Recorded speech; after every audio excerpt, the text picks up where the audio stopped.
Have you seen the amazing moments at Nashville Superspeedway? Today we are gonna dive deep into Chastain's epic victory. But here's the twist. Is this just a glimpse of his true potential or a mere stroke of luck?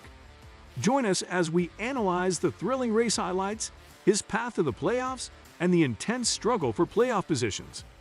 Furthermore, we uncover shocking insights about other drivers' remarkable comebacks and historic firsts on the track. Prepare for a roller coaster ride of analysis and speculation in this captivating NASCAR breakdown on NASCAR Zone. But before we dive into that, do subscribe to our channel and hit the like button.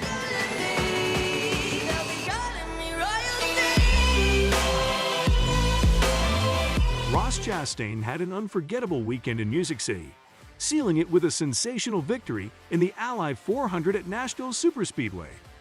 From the pole position, he dominated the race, leading the pack for the most laps and fending off a relentless challenge from Martin Truex Jr. in the final stages. This triumph marks Chastain's first win of the 2023 season and his third in the Cup Series career. It's a triumphant moment for him, ending a frustrating winless streak of 42 races that stretched all the way back to Talladega in April 2022. The excitement began on Saturday when Chastain secured his first ever pole position in a thrilling qualifying session. But it was during the later part of the race, on longer runs, that his car truly came alive. With 34 laps remaining, he seized the lead for the final time, skillfully maneuvering through lap traffic while simultaneously fending off the determined Truex Jr. Chastain showcased his audacity with a daring three-wide move between Jay Hiyeli and Erik Almirola's slower cars, allowing him to surge ahead while Truex Jr. fell behind. Trackhouse Racing, the team Chastain represents, also had reason to celebrate as his victory ended their year-long winless drought, which dated back to Daniel Suarez's win at Sonoma in 2022. Since his last win, Chastain has experienced a whirlwind of highs and lows. From his legendary Hail Melon moment, where he famously rode the wall into NASCAR's history books, to becoming one of the sport's most beloved and controversial figures, his journey has been anything but ordinary. There were times when his aggressive driving style landed him in hot water, leading to on-track incidents with fellow competitors. Some even believed he needed a guiding hand to rein in his exuberance. However, in Nashville, Chastain's unwavering determination and unique approach paid off. The taste of victory was as sweet as the smashed watermelons, the sound of triumph as melodious as a Gibson guitar, and the satisfaction of success washed over him. Reflecting on his journey, Chastain shared his wisdom. This is why every little kid out there, anywhere in the world, when you get criticized, and you're going to if you're competitive, they will try to tear you down. You will start believing them. You can't do it. You have to go to your people, trust in the process, read your books, trust the big man's plan upstairs, and just keep getting up and going to work. I got to tell you, a lot of self-reflection through all of this, but I had a group that believed in me, and they didn't let me get down. And they bring rocket ships, and I just try to point them to victory lane. Sunday evening's race at Nashville Superspeedway had its fair share of high-speed action, with the yellow flag making only a few appearances throughout the night. However, one particular incident left a lasting impact on driver Ryan Blaney, who experienced what he described as the hardest hit of his entire racing career. The chaos unfolded when Tyler Reddick spun out while entering pit road due to a loose wheel during a round of green flag pit stops. The ensuing restart brought about yet another accident when Brad Keselowski's car failed to ignite. This triggered a chain reaction that sent Ryan Blaney and Kyle Busch spinning toward the inside of the track. Blaney's car took an unusual trajectory, heading straight for a wall beyond the entrance to the pit road. With great force, Blaney's car collided head-on with the wall. What made matters worse was the absence of a safer, steel and foam energy reduction barrier at the precise location of impact. Safer barriers are designed to absorb energy during crashes and provide increased driver safety.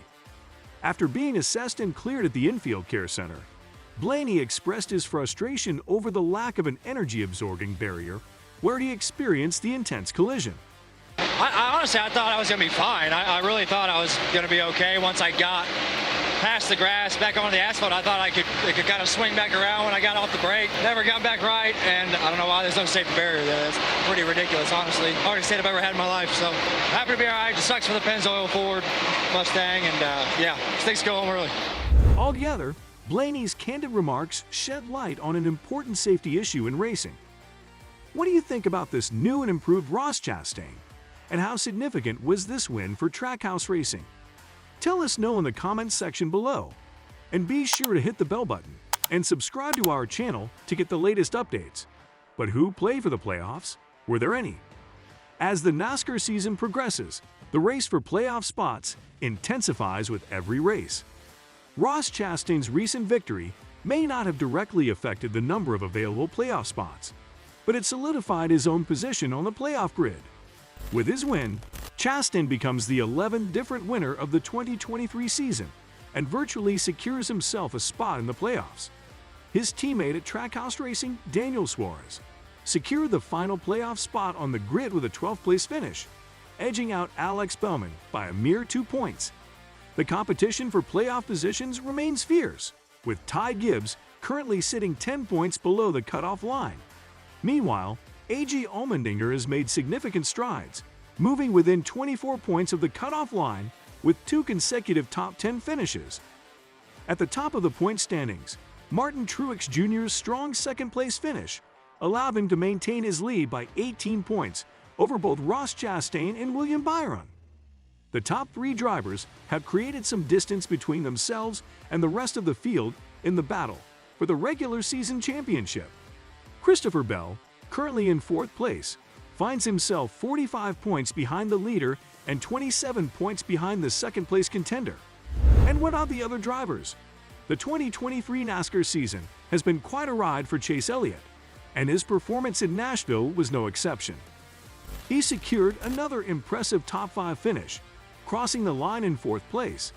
This marks his 4th top 5 finish in just 10 races this season, and his 3rd in the last 4 starts. While winning a race remains the most likely path for Elliott to secure a playoff spot, the possibility of him accumulating enough points to make it into the playoffs is still within reach.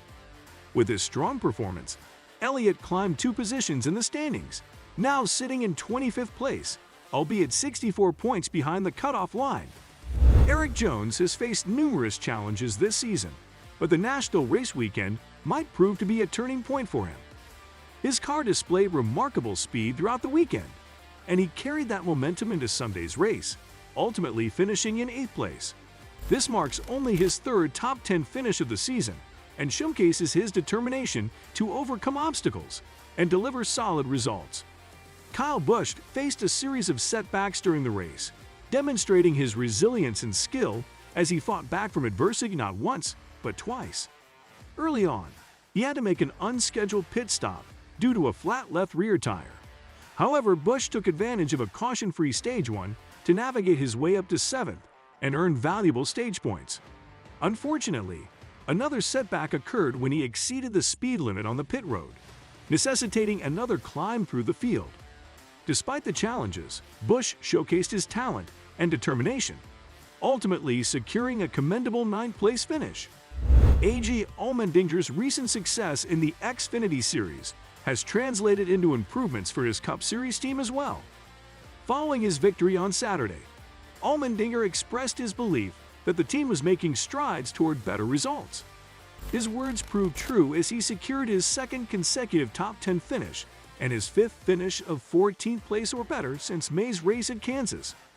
This race also marked a significant milestone for Allmendinger, as it was his first top 10 finish on a non-superspeedway oval since his 3rd place finish at Homestead last year. Despite ultimately finishing 32nd, Ty Dillon had his moment in the spotlight during the race. By staying out on the track during a cycle of green flag pit stops, Dillon found himself leading the pack for 4 laps. This marked the first time he had led a Cup race since August of the previous year at Daytona. Looking ahead, the NASCAR Cup Series is set to make history as they prepare to race on a street course for the first time ever. The Chicago Street Course will host the upcoming race, scheduled for Sunday at 2:30 p.m. ET on NBC. This exciting development promises a thrilling and unique experience for both drivers and fans alike as they navigate the challenges of a street course setting. That's all for today. Hope you enjoyed it, and don't forget to subscribe to our channel to see more of our videos on NASCAR updates. Look forward to seeing you in the next video.